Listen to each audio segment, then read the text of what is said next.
Came upon a 12-year-old female. She appears to be stabbed. She appears to be what? Stabbed. Stabbed? Correct. On May 31st, 2014, a man on a morning bicycle ride in Waukesha, Wisconsin, happened upon a young girl lying in the grass, drenched in her own blood. As he would soon find out, this 12-year-old was Payton Leutner, the survivor of the Slender Man stabbing.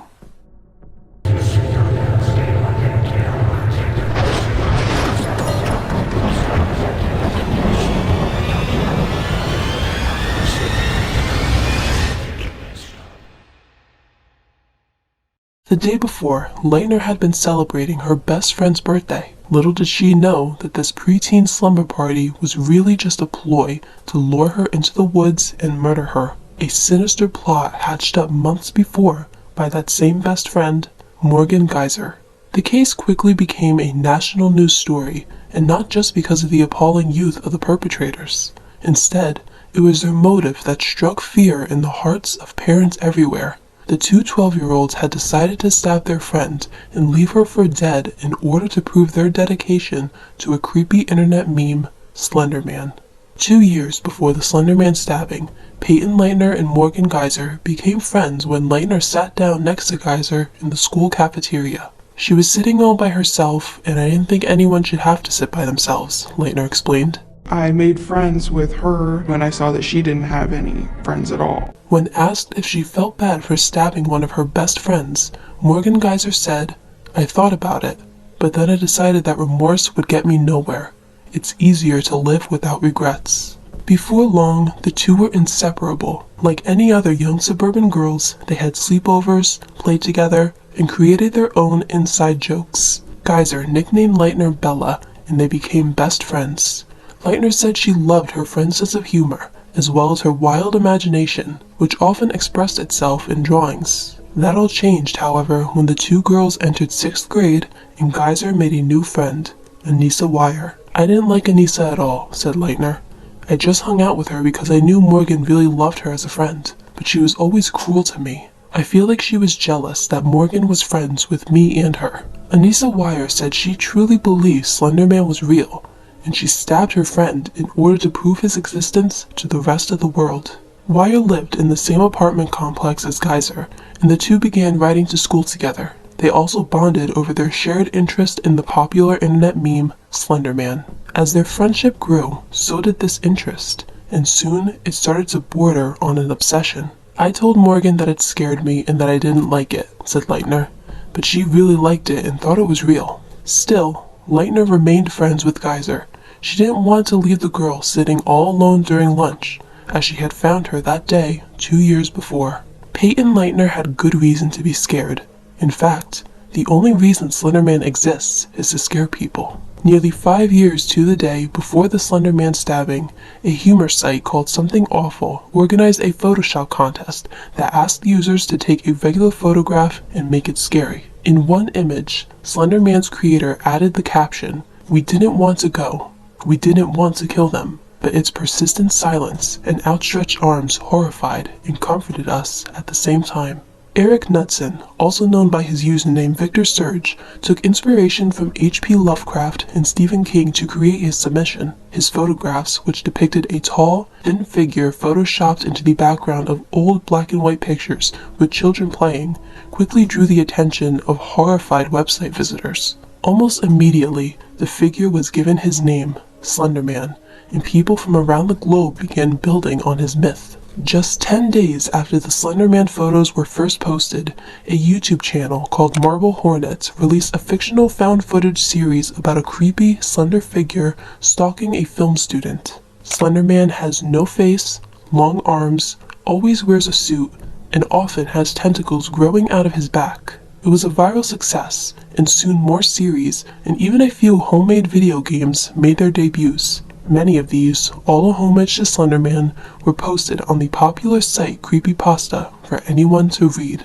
According to these creepypasta stories, Slender Man was a tall, faceless man with long arms and tentacles coming out of his back. He existed to prey on children, luring them into the woods and convincing them to kill others in order to become members of his proxy. Around December of 2013, Morgan Geyser suggested to Anissa Wire that they should become proxies for Slender Man. Of course, this meant they had to kill someone in order to show their dedication to the fictional figure. Wire was immediately on board, and together they started plotting the demise of Geyser's best friend, Payton Leutner.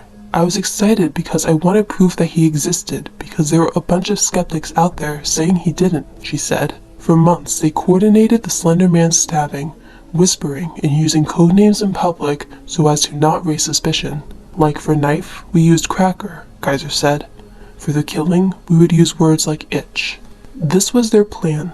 Invite Leutner to Geyser's birthday party, where the three girls would be alone together.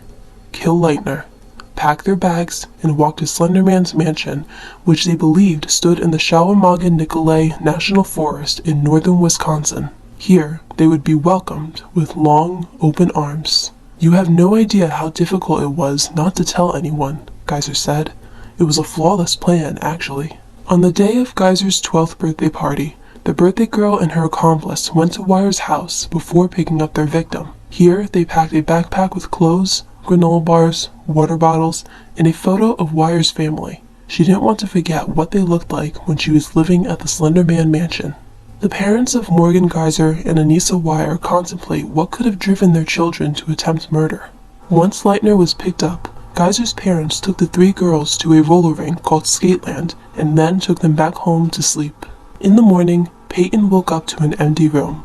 She put on a t-shirt printed with a large heart, then went downstairs to find the other girls on the computer. Geyser asked her mother if they could go play in the nearby David's Park, and they were off. As the three 12-year-olds left Geyser's house, Morgan slyly lifted up the side of her jacket to show Wire a knife that she had stolen from the kitchen, now tucked into her waistband. They veered toward a bathroom in the park, where Geyser tried unsuccessfully to incapacitate Leutner. When this didn't work, Wire suggested that they go play hide-and-seek in a wooded area. Anissa told me to lie on the ground and cover myself in sticks and leaves and stuff to hide, Leutner said, but it was really just a trick to get me down there. With Leutner on the ground, Wire told Geyser, "Go ballistic, go crazy." Morgan jumped on her best friend, pulled out the knife, and started stabbing. When Geyser finally climbed off of her, Leutner screamed, "I hate you. I trusted you." Did she try to get up?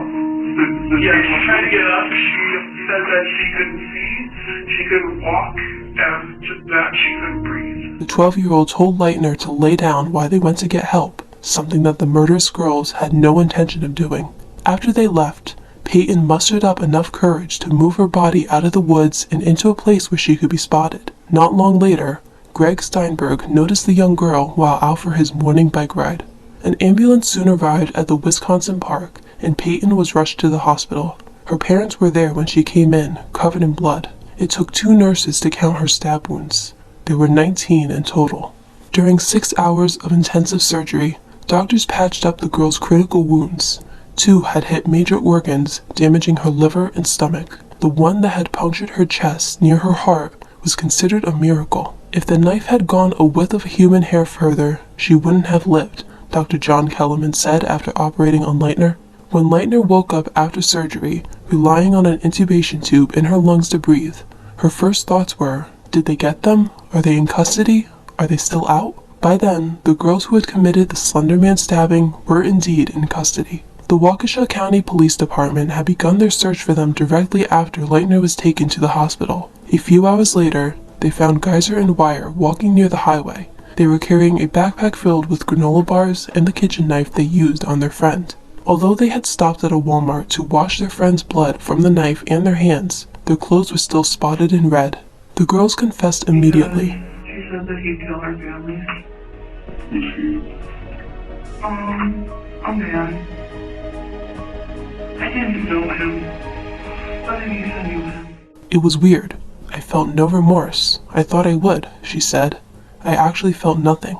While the girls were being held at the police station, investigators combed through their personal belongings. In Morgan Geyser's bedroom and middle school locker, they found notebooks with writings and drawings about Slender Man. Alongside some of the drawings were phrases such as, "I want to die," and "help me escape my mind." Her browser history, however, was the most telling. In looking through the Geyser home computer, there were literally thousands of internet searches that were done. How to get away with murder, what kind of insane am I, She was searching these things ahead of time, said one officer. For the Slender Man stabbing, Morgan Geyser and Anissa Weier were charged with attempted first-degree intentional homicide, and they were taken to the West Bend Juvenile Facility. They were charged as adults rather than as minors, and faced up to 65 years in prison. With a $500,000 bail each, their families could not afford to bring them home before the trial. Anissa Weier was diagnosed with shared psychotic disorder after her arrest and received 25 years in a mental health institution for her crimes. Because of this, the girls' mothers went to visit them every week. Initially, she really behaved like a caged animal, Angie Geyser said of her daughter Morgan. Her hair was wild. Before the trial, Geyser underwent a mental health examination and was diagnosed with schizophrenia. In the 3 years between her arrest and the trial, she was treated for her mental illness and made significant progress. However, when the trial dates were set in 2017, the factor of mental illness could not be ignored. Geyser pleaded guilty to the charges against her, and many of her doctors testified for the now teenaged girl. While it was determined that she no longer presented serious psychotic symptoms, she was still hearing voices at the time of the trial. Ultimately, the jury found Morgan Geyser not criminally responsible for the Slender Man stabbing due to her mental illness. She was sentenced to 40 years in a mental health institution. Between her arrest and her trial, Morgan Geyser was treated for schizophrenia. It was later determined that she had been experiencing visual hallucinations since she was 3 years old. When Weier pleaded guilty to a lesser charge, second-degree murder, the jury had a similar finding. It was believed that she had experienced shared psychotic disorder and could not be held responsible for her part in the stabbing of Payton Leutner.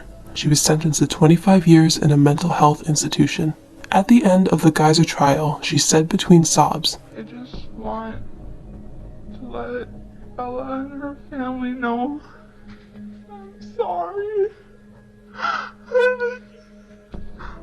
Never meant this to happen. Since the Slender Man case captivated the media in 2014 and came to a close in 2017, people around the nation have been left to wonder, what is lurking just beyond our children's screens, waiting to turn them into a murderous monster? Leutner wants all parents to be more open with their kids about what is real and what is fake on the internet. As a reaction to the Slender Man stabbing, the internet phenomenon behind the case petered out. Marble Hornets concluded their web series inspired by the myth in 2014, and Creepypasta issued a statement saying that Slender Man was indeed fictional. The site that may have started it all also organized a fundraiser for Leutner, and with that, the myth reached its end. As for the people that watched the case unfold, and especially the girls and families involved, the stain of this tragedy has not disappeared so easily. This should be a wake-up call for all parents, said Waukesha Police Chief Russell Jack.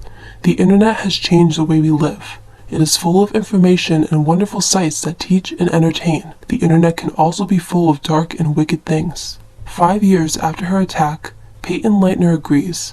Parents need to talk to their kids directly, saying, "This is not real, this is fake," she said. Because of what she went through as a preteen, 17-year-old Payton Leutner now plans to pursue a career in the medical industry. Because the two girls mistook a creepy story on the internet for a reality, and because their mental illnesses took this belief to the next level, Leutner still struggles to trust the people in her life, especially new friends. But her ordeal has also given her a new perspective.